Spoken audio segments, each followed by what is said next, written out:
Local 4 News starts now with a breaking news alert. And that breaking news just in from Inkster, where police are investigating a shootout on Michigan Avenue. Yeah, shots were fired between two cars. Tim Pamplin there with the night cam. Tim.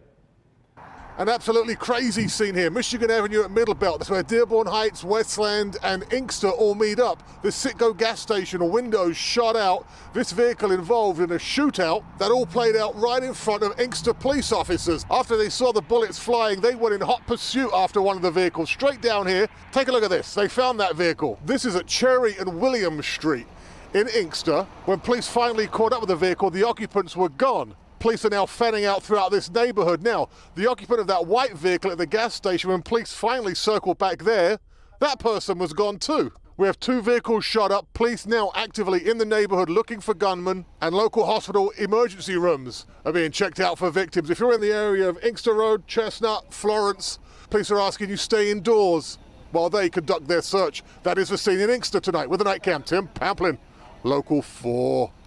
All right, Tim. Now to a disturbing discovery on Detroit's east side, where police find a 6-year-old zip-tied. Tonight, the boy's mother and father are in police custody. This all started when police responded to Berkshire Street, just south of I-94, for a welfare check. Police say they found that 6-year-old bound inside a small camper outside a home. Victor Williams is on the east side with what else police found inside. Victor. Yes, police pulled those kids out of this camper that sits right here on Berkshire, and they were not living in good conditions at all. Now, this is all coming from the police, of course. They're saying that one 6-year-old was zip-tied. But we just spoke to a man who identifies himself as their uncle. He tells me that's not true at all. Man, those kids were well taken care of. Those are my brother's kids. The man who simply wants to go by Young West says the 3 children that were taken away from this camper by police were never in any danger at all. For you to just come by with no reason at all and snatch some kids out and make it seem like we're doing something wrong, it just doesn't make any sense to me. We're told police showed up Wednesday night to the camper belonging to the son of the homeowner next door for a wellness check. And once inside, they allegedly found 3 kids ages 6, 4, and 2 in a horrific state. The oldest child bound by zip ties. 2 people believed to be the parents were taken into custody. The woman is his fiance. Officers also retrieved a long gun from the camper, a weapon that Mr. West says was crucial for their protection in the neighborhood. You cannot get mad at us because of the simple fact that we have weapons to protect our children. This is the United States. We're in Detroit. Everybody has guns. We are entitled to our rights. It's amendments. Come on now. We have a right to bear arms. And even through all of this, Wes is rather optimistic that his brother and his so-called fiance will beat this case. Ain't no charges gonna stick due to the simple fact that they don't have anything. Now, all 3 children were taken to the hospital for an evaluation. We're told that they are all doing okay, but they're in the custody of Children and Family Services. Reporting live tonight, Victor Williams, Local 4. And Victor, did all these children live in that small camper? No, Kim, we're told that they were only visiting with their mother, and all of this happened. So obviously there are a lot of unanswered questions here, and hopefully Detroit police can get to the bottom of it and update us so we can then update everyone watching. Yes, indeed. Okay, Victor, thanks. Some breaking news to tell you about right now from downtown Seattle. A manhunt for a gunman is underway right now after 8 people are shot with 1 person killed. A 9-year-old boy is among the wounded. The shots were fired in a very busy area of downtown, with the shooter leaving the scene before police got there. At this time, police believe there was only 1 shooter that fired at least 10 shots. Again, 8 people shot, 1 dead, with the shooter still on the loose. This is in downtown Seattle, Washington. Right, back here, it is a chilly night. We've got temperatures in the 20s this evening. That's right, and Ben is tracking rain moving this way. Hi, Ben. Hey, guys. Yeah, rain eventually, although when we're looking at radar right now, this is the system we're tracking. It's about 24 hours away. We expect the first of the precipitation to be falling maybe about this time or shortly thereafter tomorrow night. Notice on the radar right now, that's all blue. So by the time it gets here, it will not be that color, of course, which represents snow. We're really anticipating that most of this is going to be rain, and even though it's going to start about this time tomorrow, really not going to wrap up until we get into the weekend. So a prolonged event, but this one's going to have much fewer impacts than what we saw from the last two, especially the last one. So we'll look at that, where temperatures go from here. We're on the right track, at least we're going upward. And we'll also see how long these dry conditions are going to hold on after the storm, coming up in just a few minutes, guys.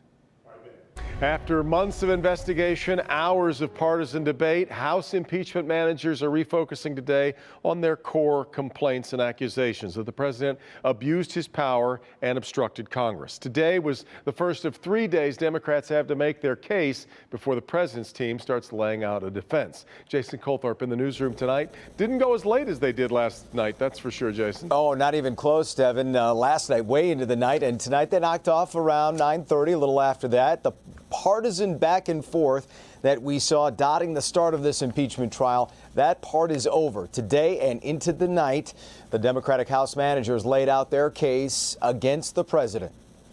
The Constitution demands the removal of Donald J. Trump from his office as President of the United States. House Democrats have 24 hours over 3 days to convince the small number of moderate Republicans in the GOP-controlled Senate that the president obstructed Congress and abused his power enough that he should be removed. It all surrounds the July 25th phone call between Ukraine's leader and the president, which Mr. Trump has repeatedly said was perfect. In a perfect call, the president would not solicit foreign interference in the 2020 election. Democrats brought videos. Rudy Giuliani was a hand grenade that was going to blow everyone up. And quotes from the House investigation to bolster their case. Senators remained silent inside as jurors, but outside the chamber, Republicans were quick to defend the president. They're on a crusade to destroy this man. The president wasn't about to stay quiet today either.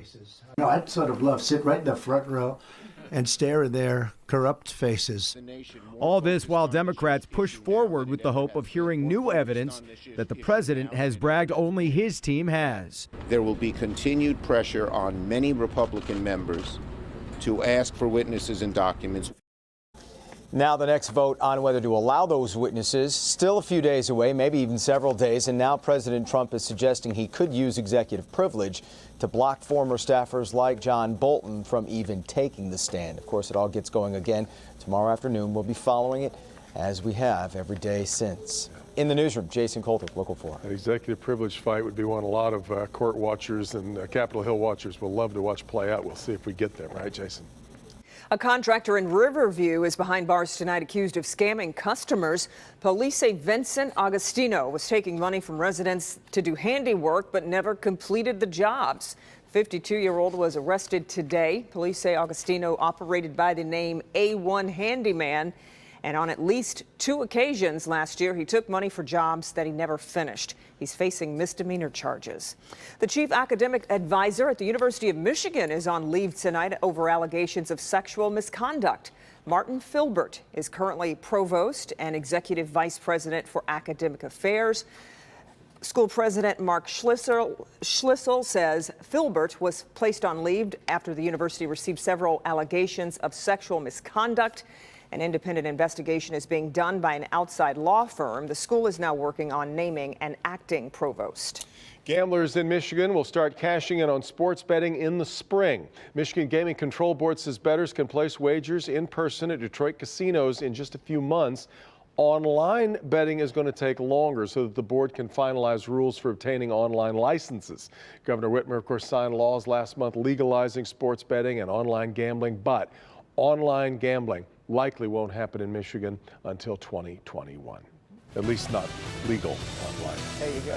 Clarify. Still ahead, it is something all workers want. Which American company is now experimenting with a 4-day work week? That's coming up. An armed intruder waits until the right moment to strike. What a mother did when she saw him coming. But first, new test results in the toxic ooze investigation. Is there danger here in Detroit? That's next. It's $1 billion problem. Help me, Hank, with the best ways to protect yourself and your loved ones from elder abuse scams. Tomorrow at 6 a.m. The threats are real, and they affect everyone. That's why Local 4 is committed to defending the environment.